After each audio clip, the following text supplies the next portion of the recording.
कैसी हो? कैसे आना हो? अम्मा जी, मैं आपकी तबीयत का पूछने आई। कैसी हैं आप? मेरी तबीयत जिस दिन से तुम लोगों से नाता जोड़ा है ना,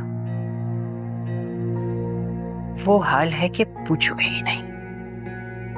अम्मा जी, आप भी तो इस बात को समझे। कुछ लोग नहीं चाहते कि ये रिश्ता कामयाब हो। शायद इसी में उनका मफाद है। वो चाहते हैं कि खुदा ना खास्ता निम्रा पूरी जिंदगी यहीं कमारी रह जाए। देखिए अम्मा जी, अगर आपने रिश्ता किया है तो दिल भी बड़ा कीजिए। अगर इसी तरह आप लोगों की बातों पर ध्यान देती रहेंगी तो बहुत गड़बड़ हो जाएगी। हमारे बच्चों का नुकसान हो जाएगा। अब तो दोनों बच्चों में अच्छी खासी अंडरस्टैंडिंग भी हो गई, एक दूसरे को पसंद करने लगे। बेचारों का दिल टूट जाएगा। मुझे समझाने की जरूरत नहीं। कामिल ने मुझे इतना मायूस किया है कि क्या बताऊं तुम्हें। अरे आप कब आई हैं? अम्मा जी, इससे आप अकेले कैसे निपट सकती हैं?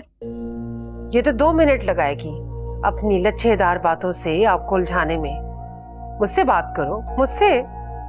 अरे इतना सब कुछ हो गया, फिर भी तुम घुसी चली आ रही हो। शर्म नहीं आती तुम्हें? मैं यहाँ अम्मा जी से मिलने आई हूँ, उनका हालचाल पूछने आई। मैंने दिल से इन्हें अपनी माँ माना है। आप हैं कौन? आपको तो मैं जानती ही नहीं। हाँ, अलबत्ता मैंने अपने बेटे और बहू की शादी पर आपको कहीं पीछे खड़े देखा था। ये निम्रा के लिए अचानक से आपके दिल में मोहब्बत कैसे जाग उठी? अम्मा जी, मुझे तो दाल में कुछ काला लग रहा है। ये हमारे घर का मामला है, ऊंच नीच तो हो ही जाती है।